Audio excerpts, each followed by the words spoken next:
This channel does not promote any violent, harmful, or illegal activities. All content provided by this channel is meant for an educational purpose only.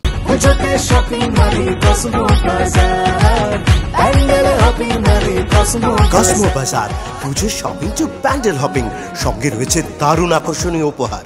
অপরাধ হয়েছে, তার 10 দিন পরে অপরাধী ধরা পড়েছে। গুলশান কলোনিতে ধৃত মূল অভিযুক্ত মিনি ফিরোজ, তাকে দিল্লিতে ধরে পুলিশ। আজকে কলকাতায় আনা হচ্ছে ট্রানজিট রিমান্ডে। আলিপুর কোর্টে পেশ করা হবে ধৃতকে। গতকাল দিল্লি থেকে তাকে গ্রেফতার করে পুলিশ। ট্রানজিট রিমান্ডে দিল্লি থেকে আজকে কলকাতায় আনা হচ্ছে। 11ই সেপ্টেম্বর গুলশান কলোনিতে তাণ্ডব চালায় দুষ্কৃতীরা। গুলিবিদ্ধ হন একজন। নাম জড়ায় এই মিনি ফিরোজের দলবলের। ঘটনার 10 দিন পরে অবশেষে পুলিশের জালে এলো মিনি ফিরোজ। অবশেষে গ্রেপ্তার হলো মিনি ফিরোজ ওরফে ফিরোজ খান।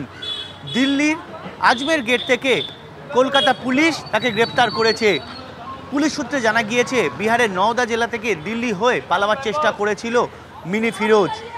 বিশেষ সূত্রে খবর পেয়ে এবং মোবাইল লোকেশন ট্র্যাক করে তাকে ধরতে সক্ষম হয়েছে পুলিশ।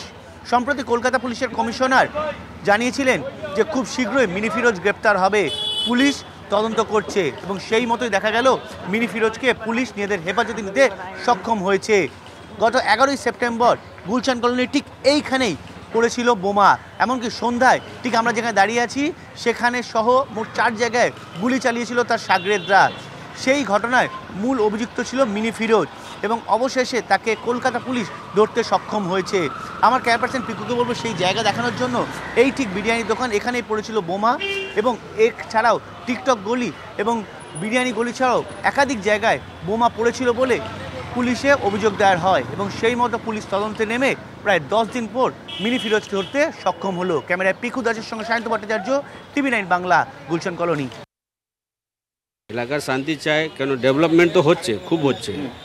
হ্যাঁ, আমার এলাকা যে কাউন্সিলর আছে সুশান্ত দা ঘোষ অনেক ডেভেলপ করছে এখন।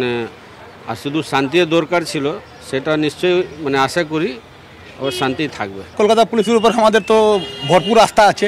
কলকাতা পুলিশ যা করছে ভালোই করছে, আর আস্তে আস্তে করে সামান্য হচ্ছে। আমার উপরে আস্থা আছে কলকাতার পুলিশের উপরে। কলকাতা পুলিশ যা করবে ভালো করবে, এলাকাকে শান্তি করার জন্য পুলিশ যা যা ব্যবস্থা আছে পুলিশ করবে। গুলশান কলোনিতে সেখানে ঘটনা ঘটানোর পর মিনি ফিরোজকে খুঁজে পাওয়া যাচ্ছিল না, অথচ লাগাতার তিনি সোশ্যাল মিডিয়ায় হুমকি হুঁশিয়ারি দিচ্ছিলেন কাউন্সিলরকে। আর তার সঙ্গে সঙ্গে প্রশ্ন উঠেছে কেন মিনি ফিরোজকে ধরতে পারছে না পুলিশ। তারপর 10 দিনের মাথায় তাকে ধরা পড়ে পুলিশের হাতে দিল্লিতে। আর ফিরোজ ধরা পড়বে এই আশ্বাস আগে দিয়েছিলেন সিপি। আমাদের টিম কাজ করছে, আমি এটা বলতে পারি দ্যাট ক্রিমিনাল যতই বড় হোক নিশ্চয়ই ধরা পড়বে। অ্যারেস্ট হয়ে যাবে।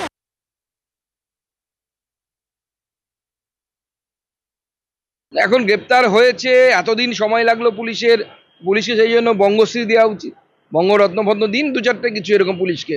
এবং তারপরে সে বহাল তবিয়তে মিডিয়ার সামনে এসে লাইভ করছিল, সমস্ত ফেসবুক লাইভ করছিল, তাকে পুলিশ ধরতে পারছে না। অথচ কে কোথায় টুইট করলে তাকে অ্যারেস্ট করার জন্য পুলিশ দৌড়ে যাচ্ছে। এ কি পুলিশ রে ভাই?